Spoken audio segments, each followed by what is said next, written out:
Vale, creo que ya estamos en el aire, online. Si los participantes, si nos queréis decir si nos oís y nos veis bien. ¿Nos escucháis por ahí? ¿Nos podéis confirmar ahí en el chat? ¿Nos podéis poner algún mensajito que se nos escucha? Veo que todos tenéis los micros apagados. Genial. Se oye, nos dice Manuel. Vale. ¿Alguno más confirma? Ah, ya también. Vale. Avisaros de que se está grabando este taller. Entonces, si queréis mantener la cámara apagada, lo que queráis vosotros, pero que sepáis que está ya en grabación. Y lo mismo con el micro, ¿no? Al final, el turno de preguntas, vamos a activar o sugerimos que activéis el micro para hacernos preguntas y durante la presentación, si queréis, podéis en cualquier momento interrumpirnos por el chat y nosotros os iremos dando un poquitín de feedback. Sí. Eso. Durante el taller por el chat y al final os dejaremos un buen rato para que nos hagáis preguntas. Damos aquí, que me voy, no sé ya lo que quería hacerlo, a ver, ahí estamos. Bueno, pues bienvenidos a este pequeño taller, pequeña charla, que vamos a hablar sobre el PIR. Pues mi compañera Itzi y yo somos de la plaza, somos PIRes, psicólogos internos residentes de la plaza de la Red de Salud Mental de Vizcaya, y que tiene su unidad docente en el Hospital de Zamudio, ¿no? Y que conforma, digamos, todos los dispositivos prácticamente comunitarios que hay en Vizcaya de salud mental, lo que no corresponde a los hospitales generales, por ejemplo, de Cruces o de Basurto. Y hoy, pues bueno, vamos a hablar un poquito del PIR y nos gustaría conocer un poco qué es lo que vosotros pretendéis buscar, conocer, qué queréis que os contemos. Tenemos preparado un poquito de todo, pero bueno, nosotros nos vamos a adaptar un poquito a lo que vosotros queráis o lo que sea. No sé si preferís, hemos dividido la presentación como en dos partes, pre-PIR, digamos, lo que es la preparación para el examen PIR y luego lo que es la formación de 4 años. Entonces, no sé si os interesa más que hablemos de lo que es el examen y cómo preparar el examen o que hablemos de lo que conforma la formación PIR. Si queréis decirnos por el chat qué preferencias tenéis o lo que sea. Si queréis nos podéis poner pre-PIR si es la preparación al examen o post si es lo que viene después del examen. Y un poco teníamos la cosa también, al mismo tiempo que podéis escribir por el chat, ¿no? En qué es lo que más os interesa, de que escaneéis el código que aparece en la pantalla con vuestro teléfono móvil, porque os vamos a hacer algunas preguntitas, ¿vale? Intentad, por favor, todos, porque eso nos va a servir a nosotros a adaptar un poco la presentación, a si estéis interesados por un tema o por otro. Entonces, os vamos a lanzar aún 3 preguntitas y en base a ello, pues nos ajustamos a lo que vosotros queráis, ¿no? Importante escribir por el chat, vuelvo a repetir, lo de pre-PIR, si os interesa más lo que es la preparación al examen, o post-PIR, si os interesa un poco conocer cómo es la formación, cómo elegir plaza, qué salidas tiene. Bueno, pues todo eso. ¿Vale? Un poquito por ahí, vais confirmando. Voy a ver si alguno ha escaneado el código. Espera, que voy a hacer una cosa. Vamos aquí y voy a dejar el código. Vale, dice por aquí. En pequeñito. Vale. No sé si esta pantalla es la que veis o bueno. Activamos aquí la encuestilla. En vuestro teléfono móvil, si habéis escaneado el código, ahora os aparecerá la primera pregunta. Entonces, la primera pregunta es ¿cuánto sabes acerca del PIR? Entonces, pues tenéis varias opciones, marcáis la que vosotros queráis. Pero el PIR igual me interesa más, habéis comentado, ¿vale? He escuchado hablar del PIR, ¿alguno más? Venga. Pongo aquí el código QR en pequeñito para que lo podáis escanear con el teléfono y respondéis a la pregunta. Si no, pasamos a la siguiente. Vosotros solo tenéis acceso a la primera pregunta porque, porque solo está la primera activada. Después pasaremos.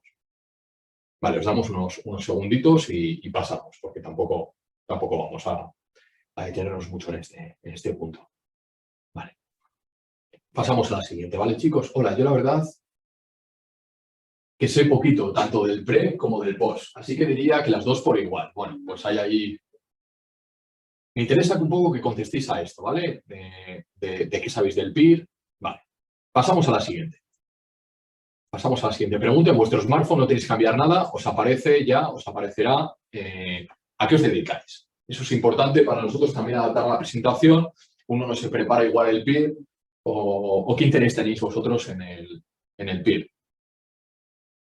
Si sois profesores, sois terapeutas privados, sois parados de larga duración, trabajáis en recursos humanos o sois de otra área, ¿no? O investigadores o a veces ahí de universidad, estáis estudiando todavía, nos contestáis ahí cuando podáis, a ver, que creo que habrá aparecido las respuestas ya. Vale, otros me preguntan, ponen por ahí. Vale, ponen por aquí otros, ¿de acuerdo? Pasamos a la siguiente pregunta, si os parece. Cualquier cosa en el chat, ¿vale? Interactuad con nosotros, que nosotros estamos para echaros un cable. Activemos la siguiente pregunta. ¿Qué interés tienes en el PIR? ¿Es opositor? ¿Tienes intención de opositar?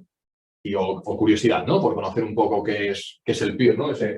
Que a veces en las universidades tampoco se habla mucho de ello, se pasa más así de largo. Vale. Vale, pues esto es un poco los que pasamos un poquito a la presentación. Hemos visto que tenéis bastante interés, por un lado, en conocer cómo se prepara el examen. Os hablaremos también de nuestra experiencia en la preparación del examen. Y luego podemos hablar un poquito de lo que es la residencia, la post-residencia.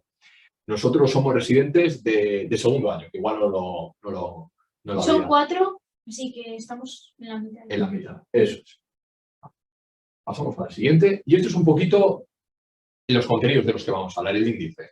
Vamos a ver qué es el PIR, los mitos un poquito, en qué consiste preparárselo, el examen, la elección de la plaza, las rotaciones, que esto ya tiene que ver más con el propio PIR, con el post-PIR, con el post-examen, la supervisión, la docencia, investigación, la atención continuada, que yo creo que son los puntos diferenciales de lo que es la formación, ¿no? Los puntos más importantes.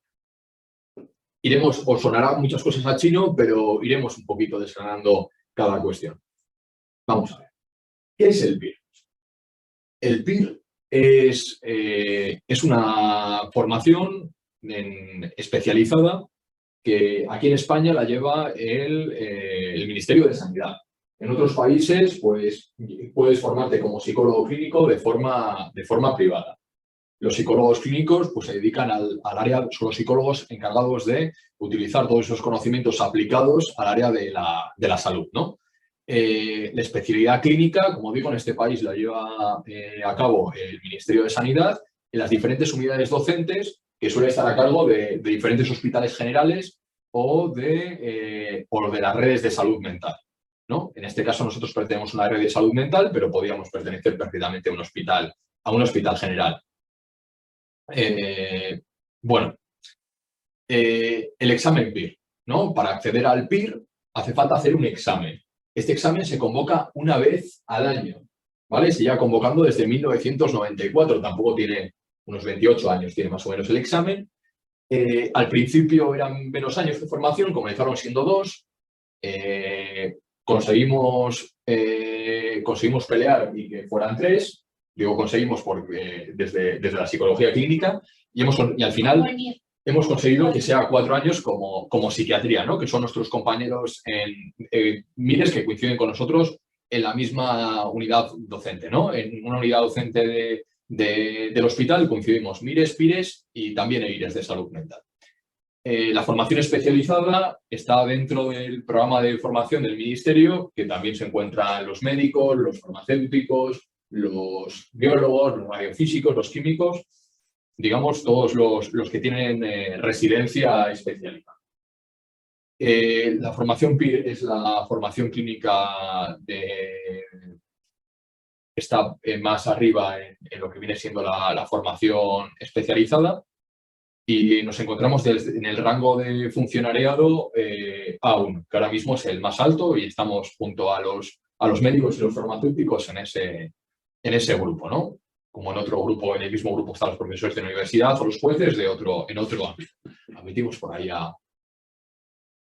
Buenas, bienvenida. Estamos aquí hablando un poquito del PIR, del examen y un poquito hablando de qué es. Luego son 4 años de residencia que se va rotando por diferentes dispositivos que iremos contando y luego al final están una vez que saca la residencia, aparecen los contratos, vas a bolsa de trabajo, te van llamando de los diferentes dispositivos en los que haga falta un psicólogo clínico.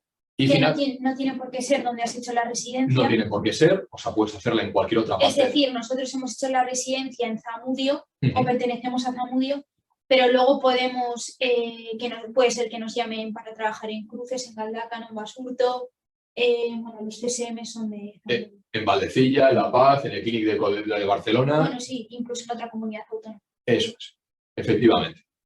Y luego para conseguir una plaza fija hay que hacer una oposición y esa oposición pues bueno, te da un puesto fijo en un dispositivo en concreto, dependiendo del puesto en el que hayas quedado y tus preferencias. Esa oposición suele salir, depende de cuándo convoque cada comunidad autónoma. Este año aquí en Vizcaya han salido para el 2023, más o menos creo que es el examen. Vale. Vamos a ir yendo un poquito rápido. Los mitos del PIR.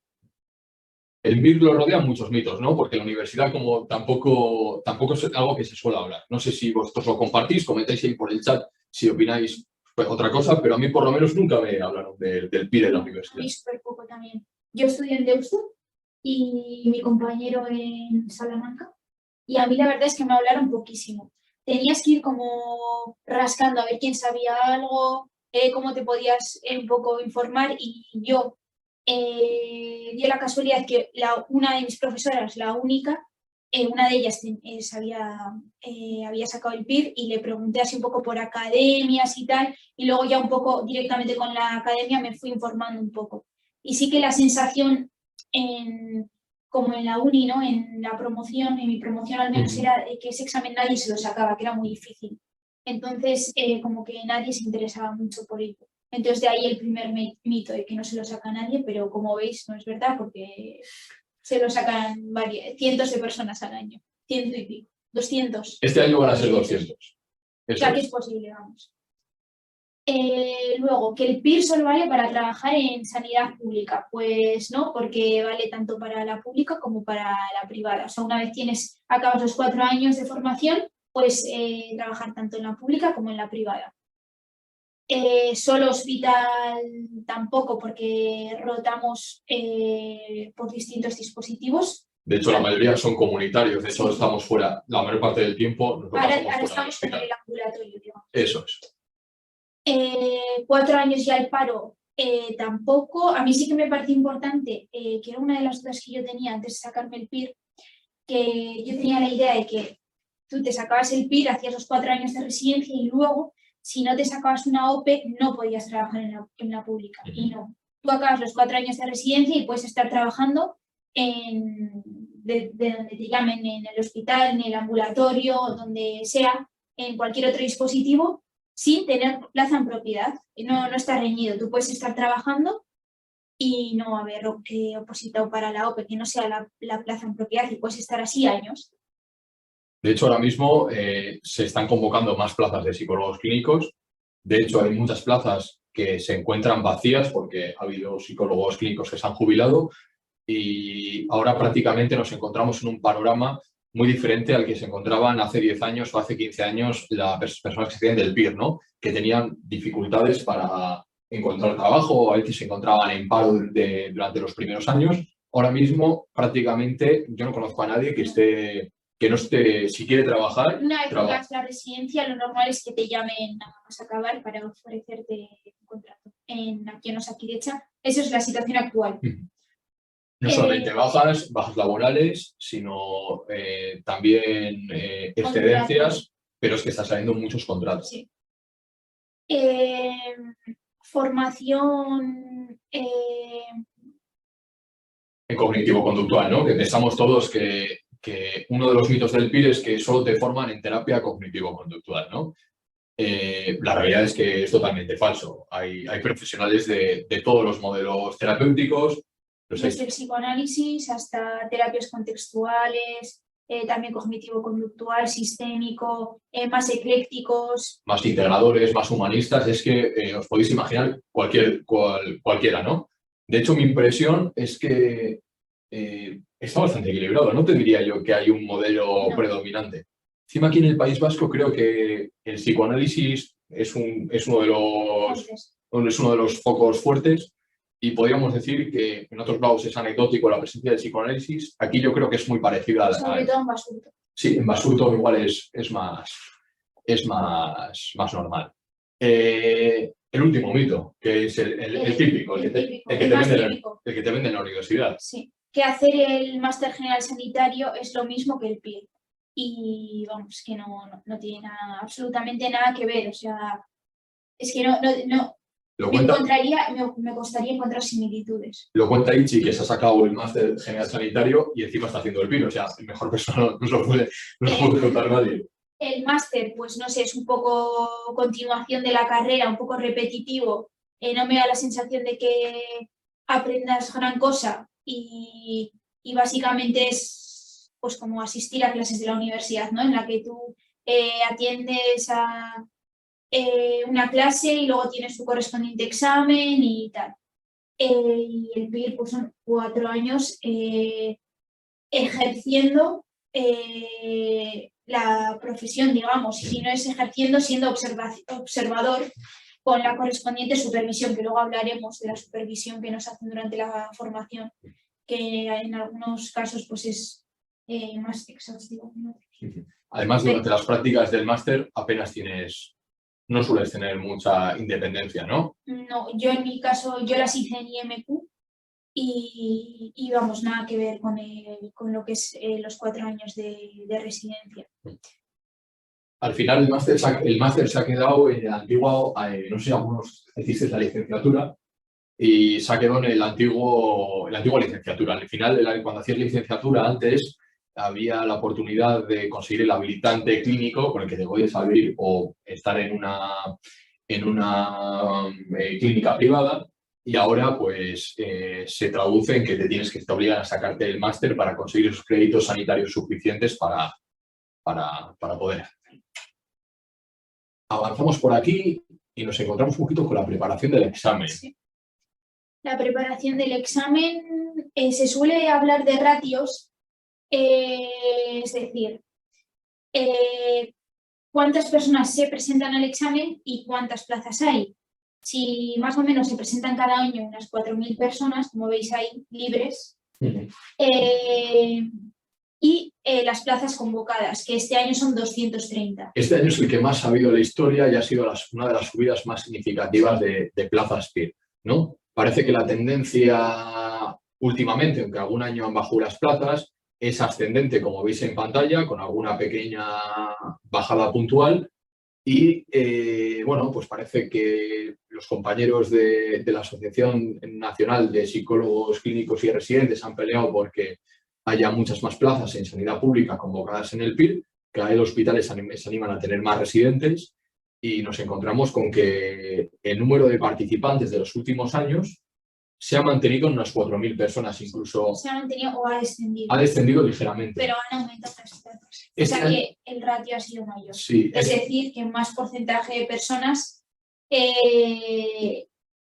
más porcentaje. Hay más probabilidad de sacarse el examen. O sea, de hecho, este año va a ser el año en que en términos de probabilidad más fácil vas a sacarse el examen. Otra cosa es que la tendencia de los últimos años haya sido que ha habido un cambio de paradigma en el examen y el examen cada vez sea un pelín más difícil, ¿no? Y estos últimos años ha sido realmente complicado.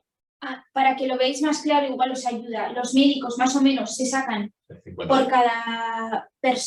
sacan una plaza por cada persona y media, o sea, más del 50%. En cambio, en psicología se lo saca una persona por cada 30 y pico personas. Estamos hablando de un 3-4%, dependiendo del año en que dependiendo del año en cuántas plazas se presenten y cuánto número de personas se apunten al examen. Dicho de otra manera, es difícil, es un examen complicado, exigente, pero no imposible. El examen consta de 200 preguntas y de reserva. Esto ha ido cambiando en los diferentes años. Ha habido años en los que ha habido más. El examen dura 4 horas en total. Las preguntas de reserva sirven para aquellas preguntas que son anuladas en el examen porque pues, están mal escritas o tienen varias respuestas correctas o no hay ninguna respuesta correcta porque el ministerio suele hacer bastante mal el examen, ¿no? Y siempre tiene que recurrir a esas preguntas de reserva. Es más, hay años en las que las preguntas de reserva también están mal, ¿no? Sí, no, y años que han cogido todas las de reserva. Han cogido las todas las de reserva. Efectivamente. El examen PIR, ¿qué pregunta? ¿No? ¿Qué se pregunta en el PIR? Es algo que igual os preguntáis. En el examen, como digo, en cualquier momento podéis interrumpir por el chat y lanzarnos alguna pregunta, nosotros las leeremos y las responderemos. En el examen, más o menos, preguntas sobre los mismos contenidos que se han visto en la universidad de forma extendida. ¿Eso qué quiere decir? Que los contenidos son los mismos, pero hay que profundizar un poco más. A mí personalmente, con lo estudiado en la carrera, lo estudiado en la carrera es una mínima parte del contenido del examen PIR, es un 2%. Yo tuve la sensación, no sé tú, Ichi, pero que en el PIR aprendí más de psicología estudiando el PIR que toda la carrera. Estudiando para el examen. Porque, bueno, las áreas que veis en pantalla son las áreas que preguntaron en el examen de marzo de 2021, que más o menos suele ser nuestro examen, que fue hace 2 años. Y eso suele ser muy parecido cada año, con ligeras tendencias ahí que suelen cambiar, pero la mayor parte del examen preguntan por la asignatura de clínica, ¿no? Donde se habla de los distintos problemas psicológicos, trastornos de ansiedad, depresión, trastornos psicóticos, etcétera, etcétera, ¿no? Y sus respectivos tratamientos. Y sus respectivos tratamientos. Infantil, lo mismo, dedicado al área de infantil. Muy enfocado a la clínica también, lo de infantil. Sí. Luego, evaluación, pura evaluación, tesis y pruebas diagnósticas.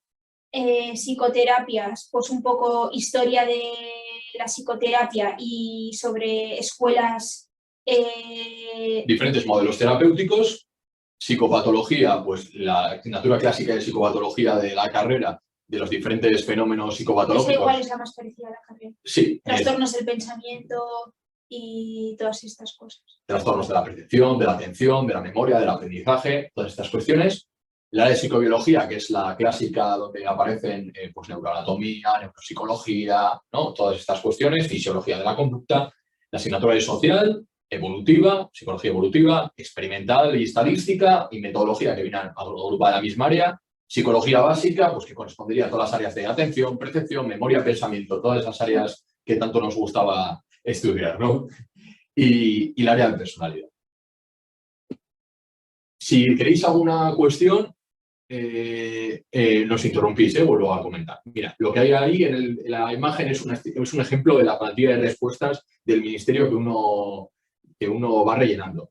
El examen PIR tiene 200 preguntas, como he dicho, con 4 alternativas de respuesta y como en la facultad, ¿no? Cada pregunta suma, acertada, y las falladas restan. Normalmente la estrategia es responderlas a todas, porque todo el mundo contesta a todas, por lo tanto, por probabilidad, aunque no tengas ni idea, y muchas de las preguntas, aunque estudies muchísimo, no vas a saber, porque es imposible dominar. La técnica de examen es súper importante, de lo más importante, pero como de eso ya os hablarán hasta la saciedad en las academias, no nos detenemos en eso. Eso es. Pasando un poquito más, hablamos de... una vez te has sacado el examen. Una vez te has acabado el examen, de la elección de plaza. No sé si por aquí, no sé si me he pasado ya la anterior diapositiva, o igual lo he querido comentar y se me ha pasado la diapositiva. Va, un momento. ¿Cómo preparas el examen? Que no hemos tocado ese tema. No sé si me lo he dejado. Tema academias. Tema academias. Recomendación nuestra. Apúntate a una academia, porque es imposible sacarse el examen PIR sin estar en una academia. Imposible. Yo no lo he probado, o sea, no sé si es imposible, pero desde luego no lo probaría, porque me parece tanto temario que si te lo tienes que gestionar por ti solo, bueno, bastante tienes, ya si te lo dan un poco masticado, o sea, que preparártelo por ti solo lo veo complicado. Yo me apunté a CEDE, porque era un poco de la que más se hablaba y eso, Y incluso me fui a Madrid 4 meses a hacerlo presencial, un curso, porque en todas las academias te dan la opción de a distancia o presencial.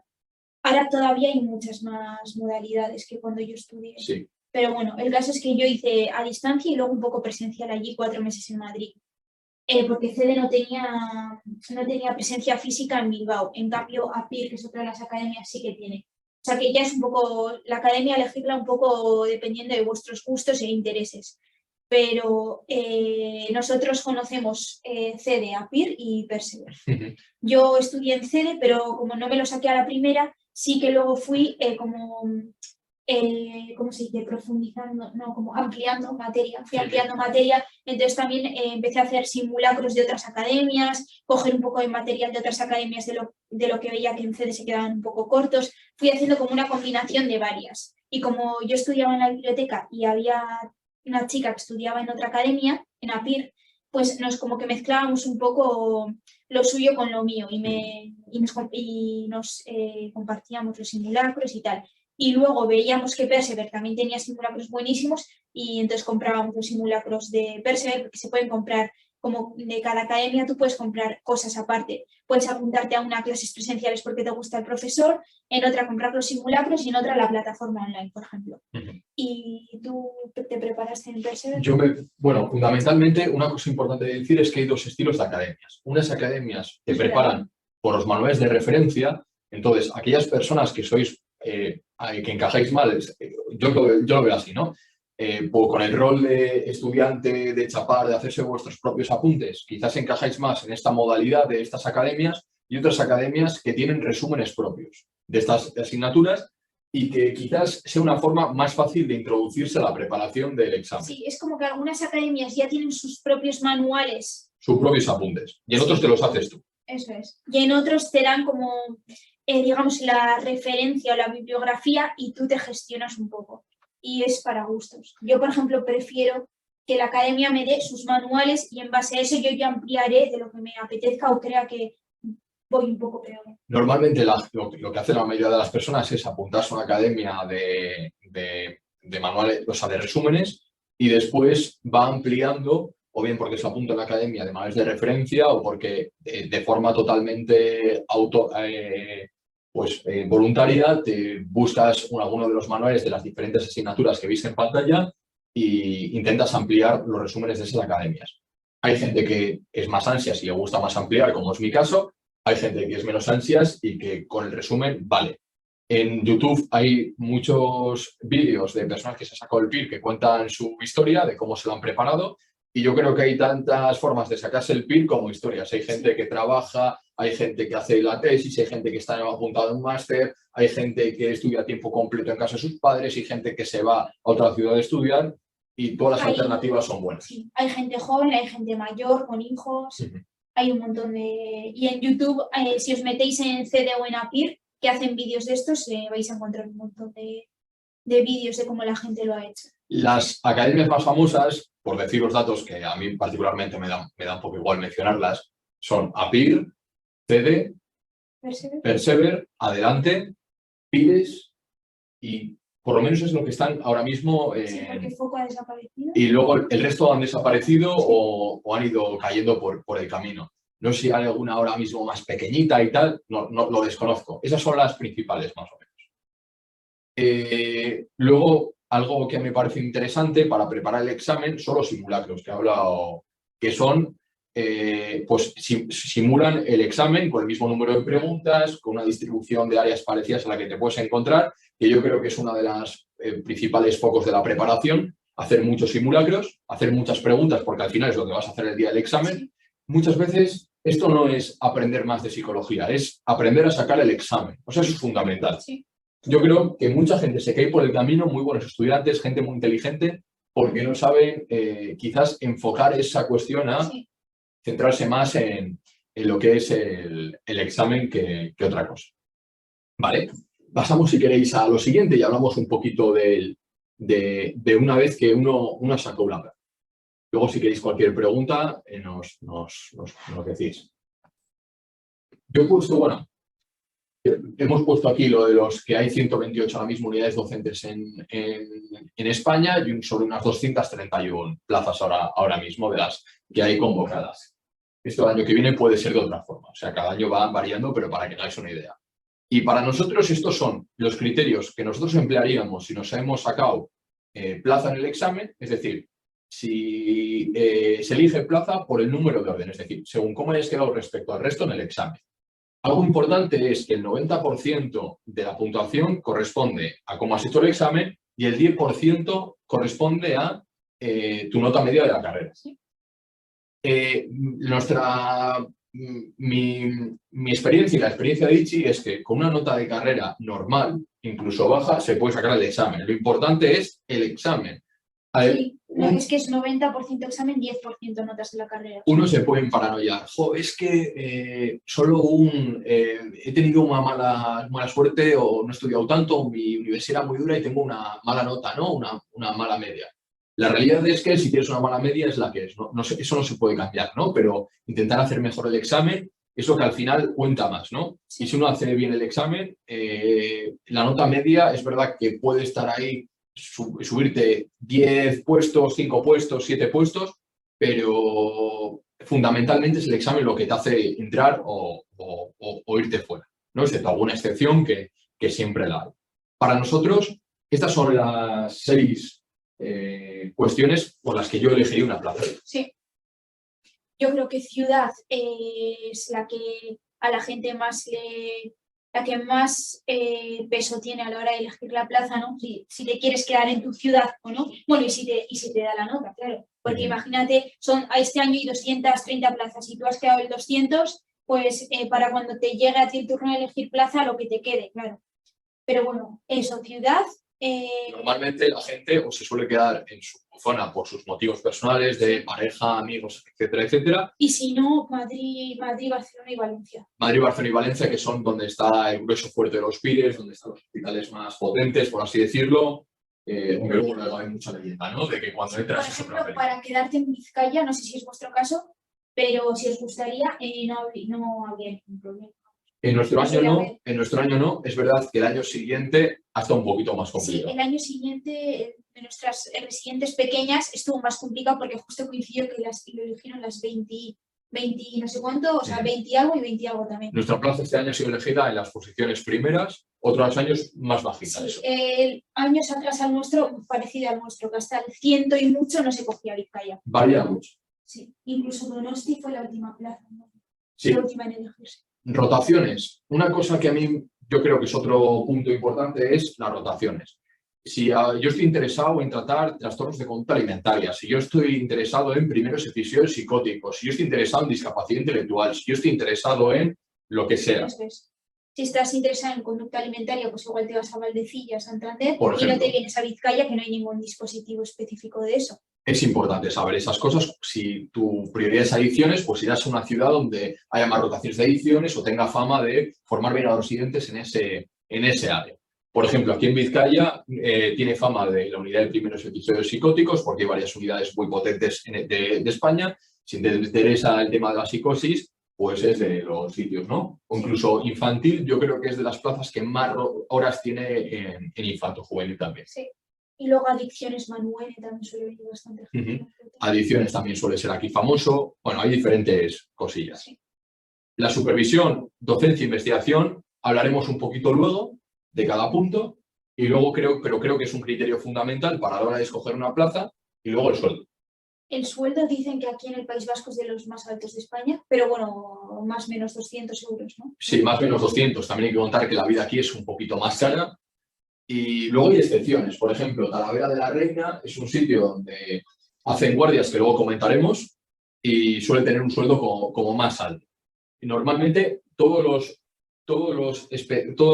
residentes, sean de la especialidad que sean de medicina, de farmacia, de psicología, cobran lo mismo. El sueldo base es el mismo, 1.200 más o menos. Eso es. El sueldo base depende de cada comunidad autónoma, es muy parecido.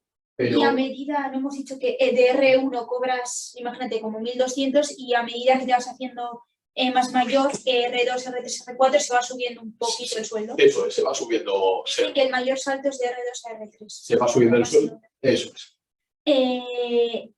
Entonces, la historia es que el sueldo base es 1.200 más o menos y los médicos suben ese sueldo con las guardias de 24 horas y nosotros subimos ese sueldo con lo que llamamos atención continuada, que luego os hablaremos de ello. Son tardes de trabajo.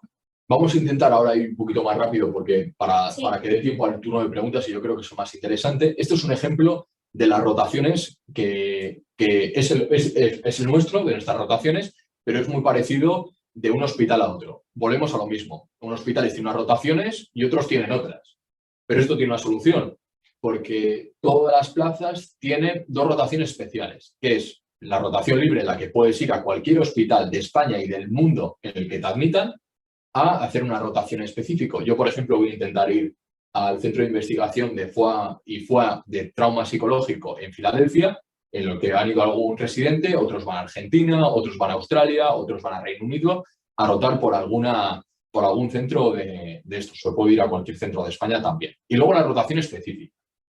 Que esa no la eliges más o menos, te quedas aquí a hacerla, no sales fuera. Y también te puedes elegir donde más o menos, siempre y cuando te admitan, en algún dispositivo que no esté contemplado en tus rotaciones y que exista aquí, en nuestro caso aquí, claro, y eso. Os contamos un poquito así por encima, ¿no? Por las rotaciones por las que pasamos nosotros. Como digo, nuestro hospital es bastante parecido, con alguna pequeña diferencia. Por ejemplo, te ha escrito un compañero de grado, no sé si te acuerdas de Nacho. Sí. No, Ignacio. Ignacio Nacho ahí, un saludo para... Iñaki. Vale. Pues nada. Bueno, pues vamos comentando un poquito. Pasamos por agudos, por una planta de agudos, pasamos por la interconsulta.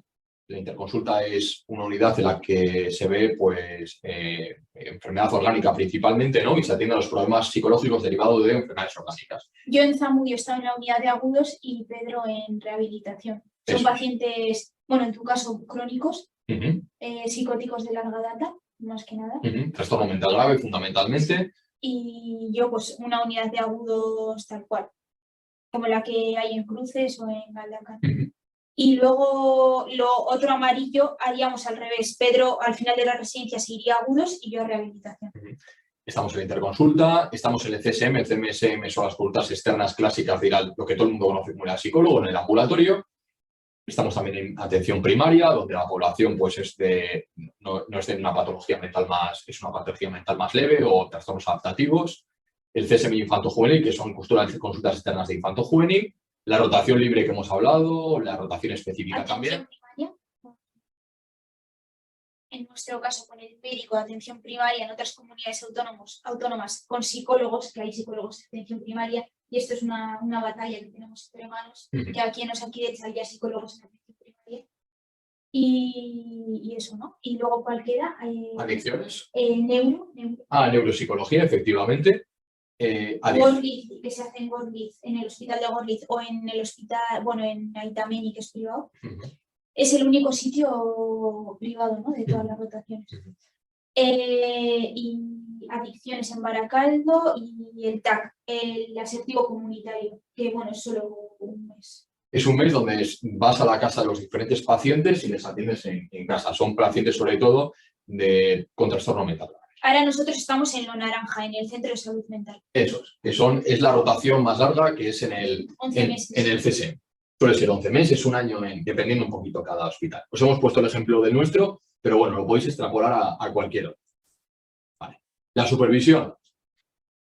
La supervisión es, hemos puesto entre paréntesis, ¿no? De progresiva. Porque la verdad es que, bueno, depende mucho de cada hospital. Hay hospitales donde protegen más al residente y te van confiriendo autonomía según vas pasando de año, y hay otros que directamente en el minuto 1 te echan a los leones y a ver pacientes, y la supervisión es de otro tipo. Hay como 4 tipos de supervisión. Está la supervisión estar de observador. El adjunto es el que pasa consulta, el que ve a los pacientes y tú pues ves cómo trabaja, y después de cada intervención pues habléis un poquito de lo que ha sucedido. Él es el que te recomienda bibliografía, te forma, te explica los casos, discutís un poquito sobre lo que ha acontecido. ¿Es la más frecuente? Es la más frecuente, sobre todo al principio. Observación directa es que el adjunto os intercambie los roles, tú llevas la consulta, el adjunto está al lado tuyo y es el que te corrige, te ayuda, te echa un cable y luego al final de la sesión habláis pues aspectos a mejorar, cómo plantear diferente el caso, etcétera, etcétera. Esta para mí es la más importante de toda la residencia, donde requerís más atención, más previsión directa, es donde vais a mejorar. Yo todavía no he tenido gusto. No has tenido gusto. Yo he tenido muy poca supervisión directa, tengo que decir. La más normal es la supervisión indirecta, ¿no? Donde el adjunto está en el despacho de al lado y cuando sales, pues habléis de los casos, comentas un poco, la paciente... Digamos que no te ve intervenir. Y luego la diferida, pues ya es en plan cuando se exponen casos clínicos o cuando se comenta más un caso, quizás no inmediatamente después de haberlo visto, sino otro día o en otro momento. Más o menos es un poquito. La docencia. La docencia es un espacio que todos los hospitales tienen asignado, pero no en todo se da con la misma frecuencia. Es un espacio donde normalmente nos juntamos con miles también de psiquiatría, aunque también en alguna plaza tienen la suerte de solo ser pires, y normalmente suele ser alguna vez al mes. En las plazas como la nuestra, que yo creo que es uno de sus puntos fuertes, tenemos docencia todos los jueves. Todos los jueves y vamos todos los jueves, todos los residentes vamos a Zamudio independientemente del dispositivo en el que estemos durante la semana. Entonces los jueves nos juntamos allí y lo que hacemos son pues sesiones clínicas en las que viene algún invitado de la red de salud mental o de fuera de la red de salud mental a hablarnos sobre algún tema de interés, seminarios que nos dan los propios adjuntos del hospital o seminarios que preparamos nosotros, talleres de desempeño que llamamos o de técnica, que también lo dan algunos de los adjuntos que trabajan en el hospital de Zamudio. Pues hacemos un poco de todo, ¿no? Algún seminario de lectura, depende del día. Y normalmente en la mayoría de hospitales de España suele ser una vez al mes o 2 veces al mes, algo así, y la suelen dar los residentes. Es decir, la docencia se encarga cada residente de aportar algo, de llevar algo de formación, y luego los hospitales que igual tienen una docencia un poquito más elaborada, que nosotros tenemos la suerte de que el nuestro no. Otro ejemplo es el Hospital de La Paz o el CLINIC de Barcelona, o que tienen la suerte de traer ponentes externos, expertos a elaborar los talleres. Es el jefe de docencia un poco el que marca eso. Si está como, digamos, involucrado un poco en las labores de docencia o no. En nuestro caso, la jefa de docencia, que la compartimos con los MIRES, pues está bastante involucrada y bastante encima, ¿no? Y eso, y nos la estructura bastante y se preocupa por ello. Entonces, digamos que es como el punto fuerte de elegir Zamudio. Aparte de otros. Investigación. Investigación es otro punto que creo que es interesante a la hora de coger plazas. Si vosotros os interesa la investigación, voy a pasar por esto un poquito rápido porque sé que a todo el mundo no le interesa. Y a veces el hospital te ayuda o te da herramientas para investigar, te beca, te da espacios, horas por la tarde pagadas en las que puedes investigar o dedicarte a tu proyecto de investigación, o te dan días para investigar, y en otros no. Por ejemplo, en el nuestro eso no sucede. Respecto a... Hay hospitales que son más investigadores y otros no. Valdecía, por ejemplo, es un ejemplo de ello, donde normalmente la gente pues hace la tesis doctoral durante la residencia. La tesis doctoral se puede hacer a partir del 2.º año de residencia, en el que normalmente la gente se apunta o se adhiere al proyecto investigador de un adjunto, ¿no? Imagínate, un adjunto está preparando una terapia para determinada población, pues tú te dejas recopilar sus datos y elaborar una tesis a partir de ahí. La tesis doctoral y los puntos de investigación y las publicaciones suman para la obra. A mí es una cosa que, por ejemplo, me interesa bastante. Y es verdad de que si es algo que para vosotros es importante, yo te lo tendría en cuenta para escogerlo. Normalmente es opcional, no es obligatorio investigar, pero es recomendable. Y normalmente algún compañero residente pues intenta mover alguna cuestión que habéis hecho en atención continuada, que luego explicaremos lo que es la atención continuada, para aprovechar y hacer alguna publicación que luego sume puntos para la oposición o simplemente por el gusto de llevar a cabo la investigación. La atención continuada. ¿Qué cosas? En nuestro caso son 2 tardes a la semana Bueno, sí, 2 tardes a la semana, 24 horas al mes, ¿no? 24 horas al mes. Una tarde la hacemos de 3 horas y otra de 4. O sea, nuestro horario es de 8 a 3 y los días de atención continuada nos quedamos o de 3 a 7 o de 3 a 6. Y lo que hacemos es un poco variado. O evaluaciones neuropsicológicas, grupos de terapia, bien, bueno, la mayoría en población adulta. Bien en el Hospital de Zamudio o en el Centro de Salud Mental de Erandio, con distintas patologías. Mi compañero hace un grupo en la unidad de subagudos del Hospital de Zamudio y yo lo hago, por ejemplo, en el Centro de Salud Mental de Erandio con un perfil de paciente, digamos, con patología ansioso-depresiva leve. ¿Qué más tenemos de atención continuada? A las evaluaciones en infanto-juvenil en el Centro de Salud Mental Infanto-Juvenil de Zabalburu. Y eso es un poco, ¿no? Zabalburu, Erandio, Zamudio. Esa es un poco la atención continuada. Para mí este es un punto importante a la hora de coger plaza. No todas las plazas PIR tienen atención continuada. Lo más normal es que sí. No todas tienen atención continuada todas las semanas. Lo más normal es que haya una tarde a la semana de atención continuada. Para mí este es un punto importante por 2 motivos. Uno, cuanto más horas hagáis atención continuada, lo que dice Ichi, os pagará más dinero y ahí es donde realmente se nota la diferencia de salario. Nosotros aproximadamente estaríamos en 1.600 con todas las horas de atención continuada en el primer año. Luego cada año va subiendo el sueldo. Máximo de R4, o sea, de residente cuarto año, unos 2.000 poco. Unos 2.000 poco. Donde más se nota es cuando uno termina de residencia y es adjunto del hospital, donde más o menos está el sueldo unos 3.000 poco, más o menos dependiendo un poquito la comunidad y el sitio. Las evaluaciones, bueno, como decía, lo importante de 2 motivos. Uno, el salario y el otro punto, el punto de vista formativo. Si a vosotros os interesa mucho la formación en algo, hay hospitales que ofrecen una atención continuada dedicada a ese espacio. Hay hospitales, por ejemplo, que tienen urgencias. Si a ti te interesa atender en urgencias, pues uno, se cobra más dinero porque las guardias de 24 horas se cobra dinero. Al día siguiente encima se libra normalmente ese día y pues se actúa pues, en un ámbito muy diferente a lo que es hacer un grupo de terapia, por ejemplo, ¿no? Y si os interesa, por ejemplo, algo en específico, pues hay hospitales que tienen una atención continuada de algo en específico. Normalmente está cerrado esto, la atención continuada de las diferentes unidades docentes, pero tú puedes promover alguna cosa y hay posibilidad de que te la acepten y que puedas hacer algo de tu interés. En nuestro caso, por ejemplo, nuestras tutoras siempre están abiertas a propuestas y nosotros ya hemos hecho varias propuestas y ellas intentan ver dónde podríamos hacer esa atención continuada, cómo programarla y la organizan un poco. Es otro de los puntos fuertes de nuestra plaza, ¿no? Las tutoras que tenemos.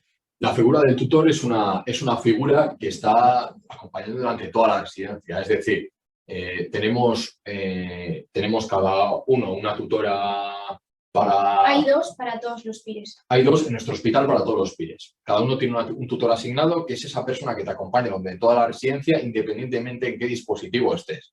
Entonces, cualquier problema, cualquier sugerencia, cualquier duda, es una figura como de referencia que hace un poquito de ángel de la guardia y te cuida, ¿no? Nosotros en ese sentido yo creo que es otro de los puntos fuertes de nuestra plaza, que las tutoras pues son maravillosas. Pues, son PIRES, claro. Son PIRES, son psicólogas y las 2 son maravillosas, la verdad es que es una pasada. Y bueno, pues independientemente de qué tutor tengas en qué dispositivo, porque en cada dispositivo tendréis un tutor asignado distinto, esa es la figura que siempre está detrás y que siempre te echa un cable si algo va mal, ¿no? Y que... Digamos que siempre tenemos 2 tutores, el donde estamos rotando en ese momento y luego el tutor de toda la residencia. El tutor de especialidad. Efectivamente. Bueno, pues ha llegado igual lo más importante, que es el turno de preguntas, en el que, bueno, os hemos hecho alguna sugerencia de, pues, si os interesa que hablemos de cómo preparar el PIR un poquito más, las ideas profesionales, vivencias personales en la residencia, que tenéis alguna curiosidad de preguntarnos a nosotros, alguna recomendación o qué opinamos nosotros si os recomendamos apuntaros al PIR, si no, y eso es un poco, ¿no? Para que es vuestro turno. Si preferís, nos preguntéis por el chat y si no podéis desactivar el micrófono y preguntarnos directamente. Eso es. Lo podéis hacer como queráis. Os dejamos ahí unos segunditos, vamos a ver un poquito de agua. Vemos ahí que hay bastantes conectados.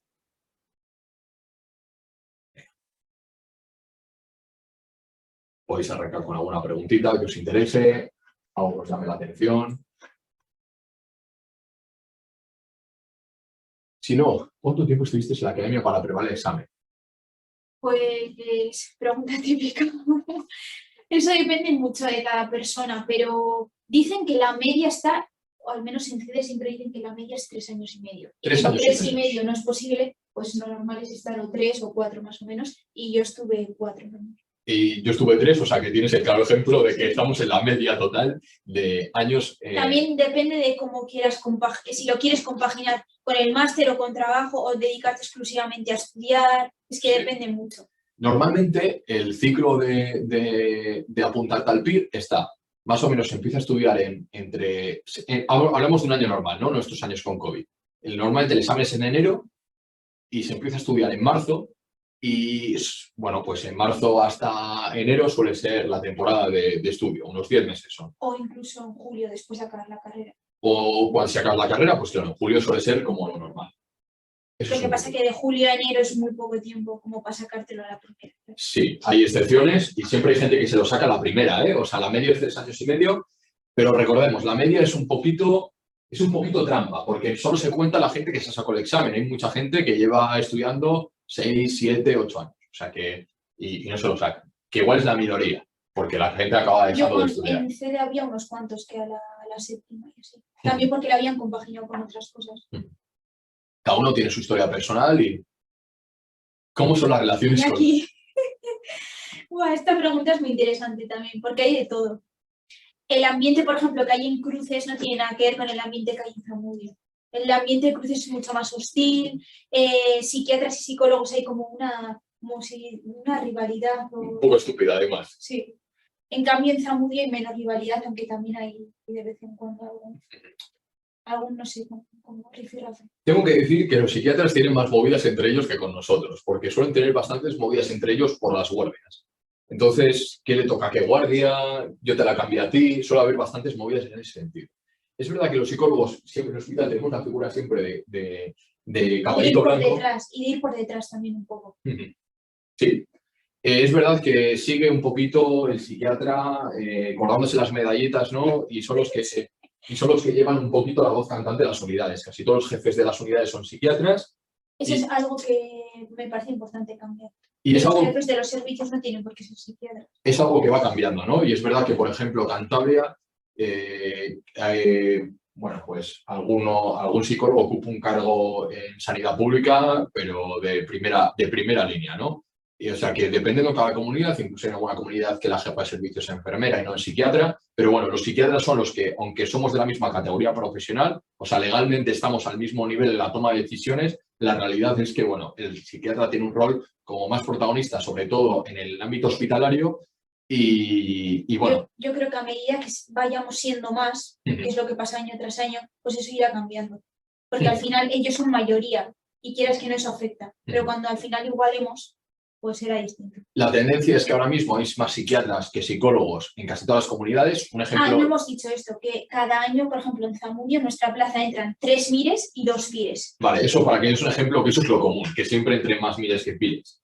En la plaza, por ejemplo, de Asturias, en Asturias es la única comunidad que tiene más psicólogos que psiquiatras. Eso es bastante raro. Normalmente nos ganan en cuanto a números, por goleada, ¿no? Sí. Que es algo bastante extraño porque en el resto de la Unión Europea sucede al contrario. El ratio está invertido. Por ejemplo, si aquí hay, no sé si un psicólogo por cada 6 psiquiatras, ahí hay 6 psicólogos por cada un psiquiatra. O sea, al revés, ¿no?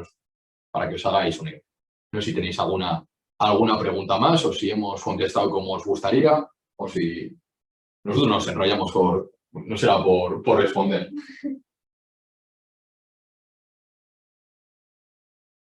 Por ejemplo, se me ocurre, ¿recomendaríamos estudiar el PIR? Si nosotros os recomendamos, o cómo es nuestra experiencia. Yo sí. Ichi os recomienda estudiar el PIR. Sí, sobre todo si la alternativa es el máster en Psicología General Sanitaria, desde luego. O sea, creo que aunque conlleve mucho esfuerzo, yo creo que merece la pena. No sé qué opinas tú. Yo creo que merece la pena cuando te lo sacas, ¿no? Que siempre está esto de que da mucha rabia cuando estaba estudiando me daba mucha rabia que cuando te veía los vídeos típicos de los aprobados el examen había el típico que decía, jo, llevo 5 años estudiando y me lo he sacado. Jo, merecía la pena, ¿no? Y dijo, joder, si no has entrado ni en el hospital, no sabes si merece la pena o no, pero que era muy resultadista, ¿no? Una opinión muy resultadista. Para mí el examen es un examen muy difícil, es una preparación difícil y exigente y sobre todo el igual mensaje. No tan difícil, ¿no? Pero muy exigente. Muy exigente. Como que dependes mucho de lo que haga el resto. Creo que el mensaje para mí sería, el PIR no es para todo el mundo.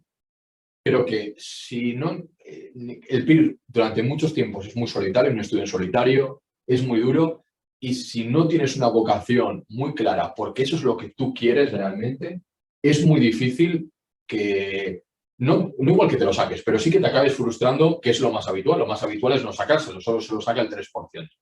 Pero, o sea, ¿yo recomendaría a alguien estudiar el PIR? Pues yo soy de la opinión no soy de la opinión de Ichi, yo diría que no. Excepto que seas de aquellas personas que lo tienen muy claro, que esa es tu vocación, tu salida, que cuando cierras los ojos te ves estando en terapia con pacientes, ¿no? Y que es lo que te haría realmente feliz. Porque si no, la preparación puede ser muy dura y el golpe con la realidad de que bueno, que entrar es difícil. Sí, porque la motivación yo creo que a lo largo de los años de estudio va decayendo. Sí. Y lo que queda es la fuerza de voluntad. Y si solo queda la fuerza de voluntad, lo que te lleva a un día tras otro coger los libros y un día y otro día y otro día y simulacro todos los fines de semana, tal, lo que te lleva a hacer eso yo creo que es la vocación. Si es por el dinero, si es por la estabilidad económica, si es por este tipo de cuestiones, particularmente yo no escogería, o si es bueno, porque el mercado laboral, las facultades de psicología son unas fábricas de parados, ¿no? Y creo que, bueno, cometer el error de coger el PIR por creer que es la salida, la mejor salida, la salida más estable, creo que sería un error. Creo que hay otras oposiciones en Diputación de psicólogos o con otras comunidades autónomas de psicólogos sociales, de otros perfiles, que igual son más sencillas o dedicarse a otro ámbito. Pero yo no, si no es lo que a vosotros os gusta, no os recomendaría. En cambio, los que estéis muy motivados con ello, adelante, a por todas. Y yo creo que lo tenéis que pelear. Si es lo que os gusta, lo tenéis que pelear y os necesitamos aquí porque no hay suficientes psicólogos clínicos. Queremos que vengáis vosotros, ¿no? Y que echéis una mano, ¿no? Con este bombardeo, ¿no? de demandas por parte de la sociedad de psicólogos clínicos. Hace falta que vengáis y nos echéis un cable.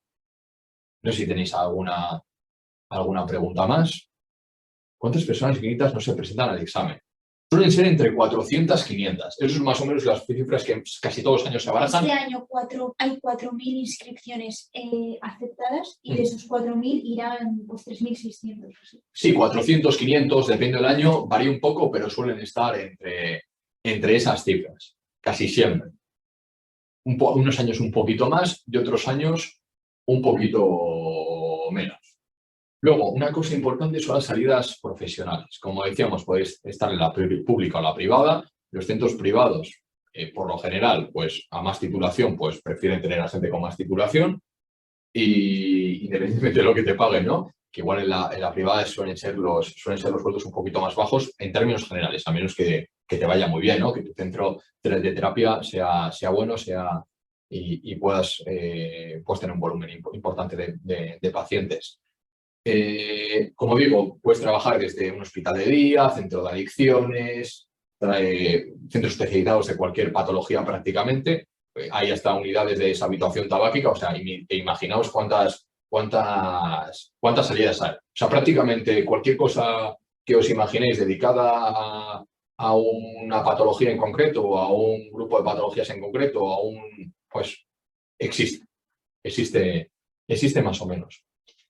Hay una cosa que a mí me gusta siempre decir, que es que yo no creo particularmente que un psicólogo interno residente creo que te genera un clima excelente para convertirte en un buen terapeuta, porque creo que la estabilidad económica y los horarios tan buenos que hay de trabajo te permiten compatibilizarlo después con formaciones. Creo que en cuanto a y con vida privada. Creo que en cuanto a formación, lo que se refiere, quizás el PIR se queda a veces escaso y necesites complementarlo con cualquier otra formación paralela, pero creo que te da una estabilidad económica para permitirte pagarte una formación, te da un buen espacio para practicar esas habilidades, un buen clima, ¿no? para convertirte en buen terapeuta. Pero de la misma forma no creo que que alguien que no haya estudiado el PIR sea peor terapeuta que alguien que haya estudiado el PIR, ni mucho menos. Una persona con una buena formación en un centro privado, yo creo que puede tener el mismo desempeño como terapeuta o mejor. Lo que pasa es que cuando estás en el PIR quizás te da ese clima tan bueno, ¿no? Para formarte, para estudiar, para ves poder... mucho, sobre todo. Ves mucho. Es que la diferencia es que puedes ver muchos dispositivos diferentes, muchos pacientes diferentes, gran cantidad de pacientes. Bueno, pues eso está genial, ¿no? Es excepcional que puedas ver tantas cosas y que puedas ver tantos tipos de pacientes, gente de diferentes ámbitos trabajando, y que creo además que cuando uno se dedica a la privada, si toma una formación y no es de su agrado, uno quizás no se pueda permitir irse por otra rama o ir a por otro modelo terapéutico, es más complicado. Creo que la facilidad que te da el PIR, el clima que te da el PIR, te ayuda un poquito a, si te equivocas o en tu evolución como terapeuta vas cambiando de idea o quieres formarte en otras cosas, tienes como más flexibilidad a la hora de llevar esto a cabo. Yo creo que fundamentalmente es esto. No sé si tenéis alguna pregunta más. Yo ya me arranco por bulerías y cuento algunas de las cosas que se me han ido ocurriendo por el camino. Y si no sé si tú querías comentar algo de alguna cosa de estas. ¿Tenéis alguna cosilla más? Nos podéis contactar vía privada. Sí, por vía privada, si queréis. ¿Podéis contactar? ¿Qué pensáis sobre apuntarse al PIR nada más a carrera? Yo creo personalmente que es el mejor momento, porque es el momento en el que menos obligaciones tienes a nivel familiar y personal. Y yo, por ejemplo, lo hice así, nada más acabar la carrera. Bueno, no, yo no directamente porque me quedé un tiempo trabajando donde hice las prácticas de la carrera, estuve unos meses trabajando y luego dejé el trabajo ese para dedicarme a tiempo completo a estudiar el PIR y luego ya fue cuando me apunté al máster. Pero sí, vamos, que yo creo que, y sobre todo tienes como un poco la dinámica esa, ¿no? De estudiar, de haber estudiado durante la carrera, entonces seguir un poco con eso. Si luego lo retomas, pues no sé, dentro de 10 años yo creo que es como más difícil ponerte a estudiar de esa manera tan exigente. No sé tú qué opinas. Yo, por añadir una cosa, coincido totalmente con Ichi, de que me parece el mejor momento por todos los argumentos que ha dado, y añadiría un argumento más, que es que el material, no solamente estás acostumbrado a estudiar, que es lo que decía Ichi, sino que el material le tienes reciente. Y se nota mucho irte al PIR, que es como repasar un poco más en profundidad, ¿no? Lo que has visto en la carrera, pero que el tener material presente ayuda, ¿no? Dejarlo unos años y después retomarlo puede hacer perder un poquito esa ventaja. Pero fundamentalmente yo creo que la razón es sobre todo la primera, que creo que cuando uno se saca la universidad es más joven y tiene menos responsabilidades a nivel personal y familiar, y creo que es el momento donde uno se puede permitir ese esfuerzo de estudiar. De hecho, hay mucha gente que yo conocía que el primer año se tomó un año sabático, ¿no? De decir, bueno, yo me apunto al PIR, pero me lo leo un poco, veo cómo es el examen. Yo creo que no hay que perder ni un solo año, y creo que si tienes la oportunidad de aprovechar ese año, todo el trabajo que hagas, aunque no te saques el primer año o el segundo o el examen, es trabajo que te ayuda para la siguiente vez. O sea, yo recuerdo de que igual los primeros meses después de haber hecho el examen hay algunas cosas que son más de detalle, de matiz, que se te olvidan, pero que luego a los pocos meses lo vuelves a recordar y se nota mucho la diferencia de haber estudiado el año anterior. Sí, una cosa que no hemos dicho, al menos yo, como la preparación ha sido de varios años, si el examen, por ejemplo, lo hacíamos en enero, yo no me ponía a estudiar más o menos hasta mayo o junio. O sea, me tomaba esas vacaciones de enero a junio, como para desconectar y en junio volver a cogerlo con ganas. O sea, que no estábamos, yo al menos no estudiaba permanentemente los 4 años. Es importante eso, dejarse, y luego cogerse vacaciones, claro. Cogerse vacaciones, cuidarse, tomarse un día libre al menos a la semana para descansar. Creo que son cosas importantes porque, sobre todo, estos aburrimos, ¿no? Una carrera de fondo. Es una carrera de fondo. El PIR es una carrera de fondo. No es un sprint, esto es un examen de la carrera. Y encima, se nota mucho y hay que saber mucho a autogestionarse. Uno aprende, yo creo que en el PIR, a estudiar de verdad, a organizarse, a ese tipo de cosas, y yo creo que además te cambia la vida sacarte el examen. No solamente porque la oportunidad de vivir la ciencia es una experiencia única, hacer amigos, si vas a otra ciudad, el vivir otra ciudad, compartir inquietudes, intereses con personas que están en la misma situación que tú, el hecho de conocer gente de otras especialidades, es algo que está muy chulo y que yo creo que merece la pena. Me merece la pena vivir y de aquí, los que estéis pensando en hacerlo, yo creo que es otro motivo más para apuntarse al examen.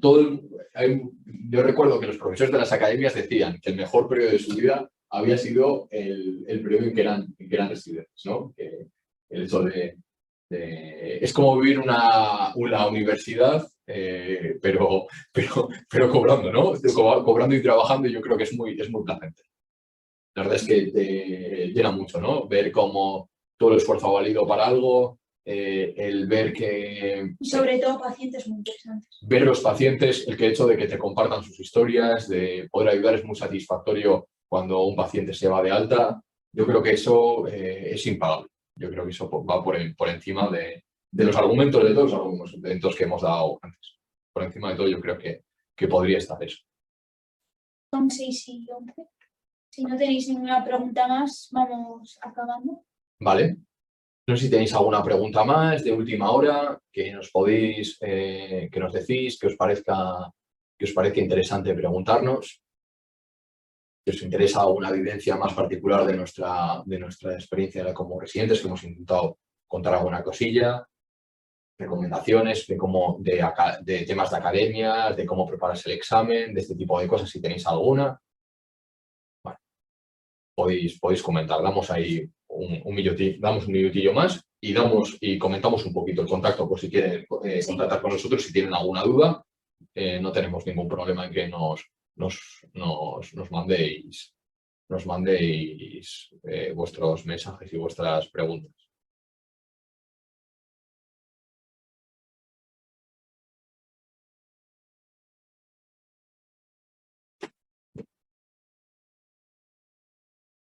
Voy a mirar a ver si nos hemos dejado alguna.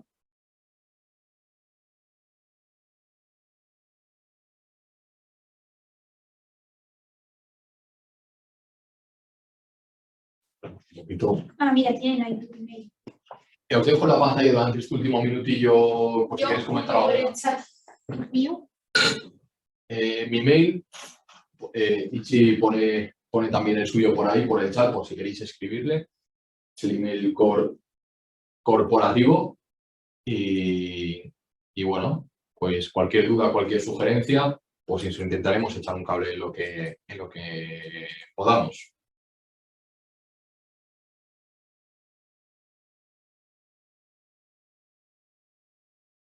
Esta exposición, este taller ha quedado grabado. Luego el COP creo que lo comparte con vosotros, con los inscritos. Vale, pues acaso queréis revisarlo, os ha quedado alguna duda, hemos hecho algo muy rápido, algunos igual habéis llegado un poco tarde y al principio hemos comentado una cosa así interesante. Vale. Y pues sin más, pues gracias a todos por venir, espero que os haya sido útil. Volvemos a decir que cualquier cuestión nos lo dejéis ahí en escrito o nos enviéis un mail y os intentaremos responder un poco. Espero que os hayamos ayudado y cualquier cosa aquí nos tenéis. Eso es. Un saludo. Hasta luego.